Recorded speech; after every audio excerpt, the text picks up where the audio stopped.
और इस समय हमारे साथ असदुद्दीन ओवैसी मौजूद हैं, ऑल इंडिया मजलिस-ए-इत्तेहाद उल मुस्लिमीन के अध्यक्ष। बहुत बहुत शुक्रिया ओवैसी जी हमारे साथ जुड़ने के लिए, समय देने के लिए। एक बार फिर से लॉकडाउन अनाउंस हुआ है, इसको बढ़ा दिया गया है, लेकिन इस बार कुछ शर्तें और ढील दी गई है। इसमें किस तरह से आप देख रहे हैं इसे?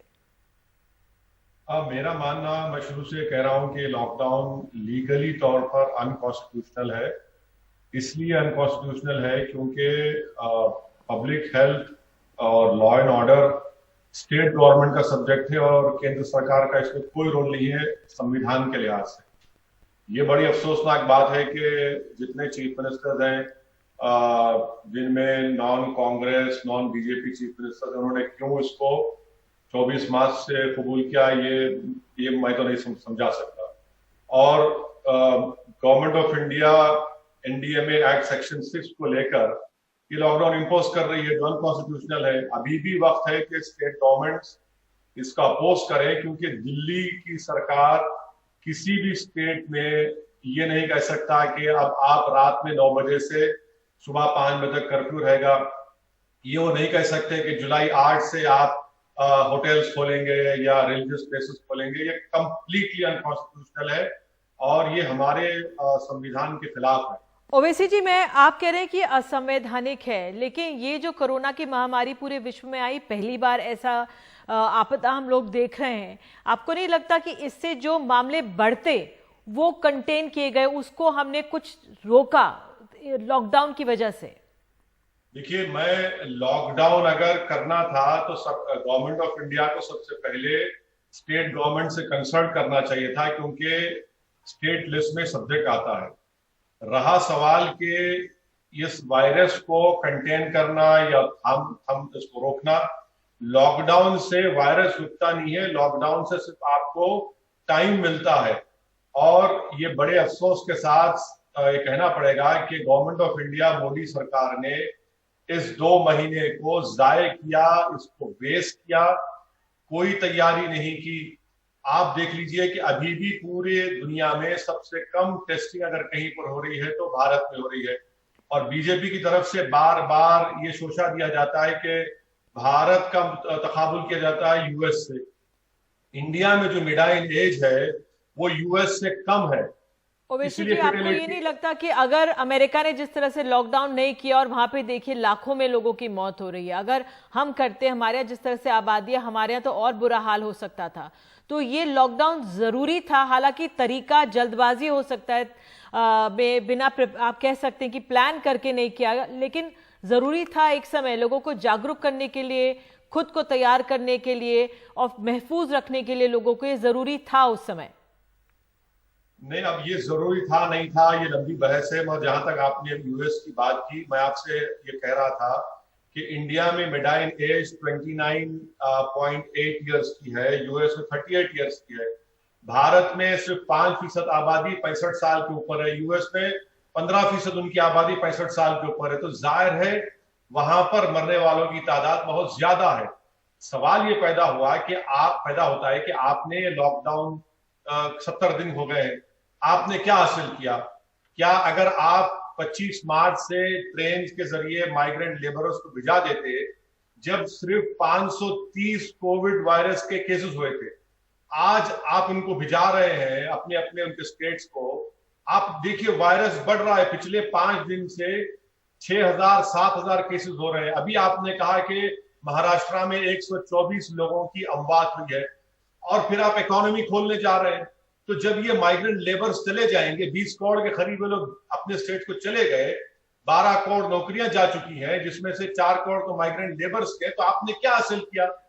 आपने क्या हासिल किया? इस सरकार ने क्या हासिल किया? ये सवाल जो हमारे मजदूर हैं, जो हम सबने तस्वीरें देखी और हम सब विचलित हुए, सरकार पर तो सवाल उठता ही है, लेकिन ये तमाम सरकारों, राज्य सरकारों पर भी उठता है। क्योंकि जब रेल सेवा शुरू करने की बात हुई तो ये भी हुआ कि राज्य सरकारें तैयार नहीं थी। राज्य सरकारें और केंद्र के बीच रस्साकशी चलती रही, कौन इनका किराया देगा उस पे चलती रही, लोग प्लेटफॉर्म पे मरते रहे। तो इसका तो दोष तमाम सरकारों को दिया जाएगा या सिर्फ केंद्र सरकार को देंगे आप? मैडम, अगर आप संविधान देखेंगे, संविधान में आर्टिकल 217 शेड्यूल 7 में आइटम 81 है, जो क्लियरली ये कहता है inter state migration and intra state migration, ये तो गवर्नमेंट ऑफ इंडिया मोदी सरकार की जिम्मेदारी है संविधान के लिहाज से। अब रहा सवाल ये ट्रेन से, श्रमिक ट्रेन से भिजाना, आप बताइए कि ये सरकार कितना झूठ बोलती है कि 9 मई से 27 मई के दरमियान में 85 लोगों की मौत हुई है ट्रेन के अंदर, और वो बदतरीन वाकया झांसी का जिसमें एक लाश एक मजदूर की 4 दिन तक टॉयलेट में पड़ी रही। तो फिर ये किसकी जिम्मेदारी है?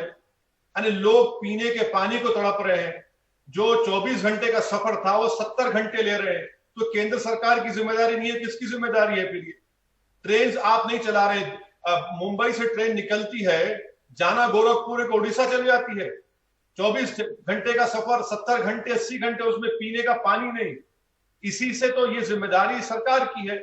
और गवर्नमेंट ऑफ इंडिया, मोदी सरकार, मुझे अफसोस इस बात का है कि आज अपना 1 साल मुकम्मल होने पर इतना बड़ा जोर शोर से जश्न मना रहे हैं।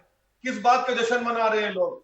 इनको तो अफसोस करना चाहिए था, इनको तो शर्म आनी चाहिए थी। नहीं, प्रधानमंत्री ने, मैं आपसे जानना चाहूंगी, प्रधानमंत्री ने चिट्ठी लिखी और उनकी आवाज भी सुनाई दे रही है। उन्होंने लिखा है कि मजदूरों, छोटे कारोबारियों ने कष्ट सहा है, परेशानियां दूर करने के प्रयास किए जा रहे हैं। प्रधानमंत्री ने कहा है ये बात।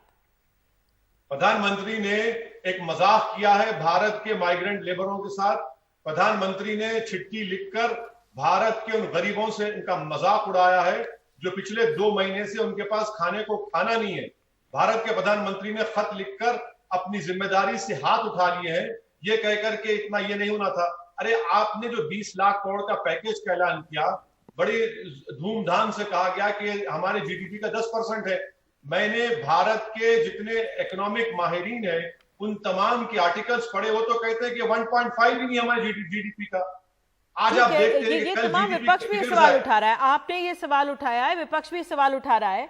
अब देखिए, तमाम राज्य सरकारें अपनी तरफ से एहतियाती इंतजाम कर रही हैं। अब आज ही जो ढील दी गई है उसमें कहा है कि तमाम धार्मिक स्थल खुल जाएंगे जल्द। हमने देखा ममता बनर्जी ने कहा कि 1 जून से खुल जाएगा। येदियुरप्पा ने भी पहले कहा कि हम प्रधानमंत्री को चिट्ठी लिख रहे हैं। जो तमाम धार्मिक स्थल खुलेंगे, आपको लग रहा है ये ठीक कदम है, इसकी जरूरत थी, लोगों को थोड़ा संतोष होगा इससे? देखिए, मेरा आर्गुमेंट ये है कि स्टेट सब्जेक्ट है, ये स्टेट डिसाइड करेंगे, चाहे वो कर्नाटका की बीजेपी की सरकार हो या टीएमसी की सरकार बंगाल की हो। मगर सवाल ये पैदा होता है कि आपने शराब की दुकानें खोल दी, और शराब की दुकानों में तो लाइन लगी हुई थी जब खोला गया। आपने तो सोशल डिस्टेंसिंग के नाम पर मजाक उड़ाया इन माइग्रेंट लेबरर्स के साथ। तो फिर आपका ये लॉकडाउन रहा कहां? इस 2 महीने में आपने वायरस को तो रोका नहीं, मगर आपने भारत की इकोनॉमी को तो बर्बाद कर दिया। आज 40 साल के बाद आज हमारा जीडीपी 3.1 पर आ चुका है। वो जो 12 करोड़ नौकरियां गई वो तो कभी आने वाली नहीं है। सरकार ये भी कह सकती है, बिल्कुल, और सरकार ये भी कह सकती है कि पूरे विश्व में मंदी है, और सरकार ये भी कह सकती है कि रोजगार तो अब थोड़ा, तभी वो शायद मजबूरी में ये लॉकडाउन धीरे धीरे खोल रही है और जरूरत भी है। अगर मैं दिल्ली की बात करूं, अब दिल्ली में भी आप देखिए बहुत जरूरी था, आपने शराब की दुकानों की बात की, हमने यहाँ पे भी देखा जरूरत थी, सरकारों को पैसे की जरूरत थी, लॉकडाउन से उनकी कमाई का जरिया रुक गया था, इसलिए तमाम सरकारें जोर दे रही थी, और इसलिए हमने वो दृश्य भी देखे किस तरह से भीड़ लगी। तो ये जरूरत थी, आर्थिक जरूरत थी राज्य सरकारों की, इसलिए ऐसा हुआ। अरे अगर आर्थिक जरूरत थी, अगर आपको पैसों की जरूरत थी तो ड्रग्स को लीगलाइज कर दीजिए, पूरे ड्रग्स को लीगलाइज कर दीजिए, पैसे कमा लीजिए ना। इस एक गवर्नमेंट की सोशल रिस्पॉन्सिबिलिटी कहां गई? अगर आपको आर्थिक या फिर फाइनेंस की जरूरत थी तो कई और तरीके हैं, मगर ये क्या तरीका था? और सवाल ये पैदा होता है कि मोदी सरकार ने स्टेट गवर्नमेंट्स को क्या दिया? 1 पैसा नहीं दिया। मैं जिस आपका क्या प्लान होता अगर आप थोड़ा सरकार को सुझाव देना चाहते तो क्या देते? अब जिस तरह से सरकार खोल रही है, अर्थव्यवस्था खोलनी है क्योंकि करोड़ों लोगों की नौकरी जा रही है, तो आप क्या सुझाव देते? मैडम, बात बिल्कुल सही है। अब तो इनके पास कोई चारा ही नहीं है। ये मोदी सरकार का जो अंग्रेजी में कहते हैं ना कि act in haste repent in leisure, अब इनके पास कोई सवाल का जवाब नहीं है, अपने हाथ उठा चुके हैं। ये भारत के आवाम जनता से, भारत के गरीबों से कह रहे हैं कि भाई साहब, मित्रों, अब हम कुछ नहीं कर सकते, अब जीना मरना आपका और आपके खुदा के ऊपर, हमसे कुछ नहीं हो सकता है। रहा सवाल क्या करना चाहिए था, हमको टेस्टिंग बढ़ाना चाहिए था, हमको मार्च में ही हमारे माइग्रेंट लेबर्स को भिजाना चाहिए था। अब ये करना है कि ये जो माइग्रेंट लेबर जो गरीब लोग हैं, सरकार को पैसे देने चाहिए, उनके अकाउंट्स में पैसे डालना चाहिए, कम से कम 5,000 रुपये डालिए ना।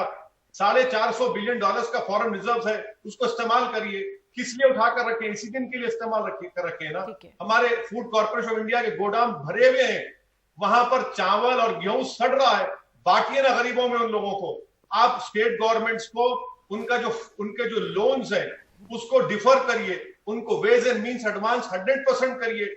ये आप काम लोन कर मेला सकते नहीं हैं। लगना चाहिए, आप भी यही कह रहे हैं। कांग्रेस कहती है कि 7,500 रुपए हर के हाथ में डाल दीजिए, आप कह रहे हैं 5,000 रुपए, जो बिल्कुल हमारा निचला स्तर है। एक आखिरी सवाल ओवैसी जी मैं आपसे जानना चाहूंगी, निजामुद्दीन मरकज का, जब हमारे देश में कोरोना का शुरुआत ही हुई थी और ये हमारे सामने एकदम आके खड़ा हो गया था, तो निजामुद्दीन मरकज का मामला सामने आया था, उस पर आपकी क्या राय है जो वो वाकया हुआ था? अरे मैडम देखिए ना, ये बड़ा एक बड़ा ही मुश्किल सवाल आपने कर दिया, क्योंकि मुसलमान हर किसी टीवी एंकर को मुसलमान दिखता है तो फौरन तबलीगी जमात का पूछते हैं। आप मुझसे ये पूछ लेते कि मीरठ में एक बंदर ने जो ब्लड टेस्टिंग के सैंपल्स को लेकर भाग गया, वो कैसे लेकर भागा? अब ये रहा सवाल के निजामुद्दीन का, ये तो उनकी गलती नहीं है। दिल्ली की सरकार ने क्या रिलीजियस गैदरिंग को रोक दिया था? वैसे ही वैष्णो देवी में लोग फंस गए थे, यहां पर भी लोग फंस गए थे। अब इसको पूरा एक मजहब से जोड़ देना ये गलत है। अगर ये बात है तो बताइए कि 30 जनवरी को सबसे पहले भारत में कोविड पेशेंट आया था, उसका क्या मजहब था? उसके 3 पेशेंट थे। उसके बाद इटली के टूरिस्ट, उनका क्या रिलीजन था? चाइना में, वुहान में, अमेरिका में बोरिस जॉनसन का क्या रिलीजन था? तो ये तो बीजेपी संघ परिवार की बहुत बड़ी गंदी साजिश थी कि वो अपनी नाकामियों को और अपनी नाअहली को छुपाने के लिए वो तबलीगी जमात और इस्लाम का नाम बदनाम करने की कोशिश की। लेकिन वहां पे गैदरिंग हुई थी और लॉकडाउन के बावजूद और निर्देशों के बावजूद बड़ी संख्या में लोग मौजूद थे। बहरहाल आपने अपनी बात रखी और आपने तमाम सवाल भी उठाए सरकार पर। बहुत बहुत शुक्रिया ओवैसी जी एनडीटीवी इंडिया से बात करने के लिए। हम लोग एक छोटा सा ब्रेक लेते हैं और तमाम खबरों का सिलसिला जारी रहेगा एनडीटीवी इंडिया पर।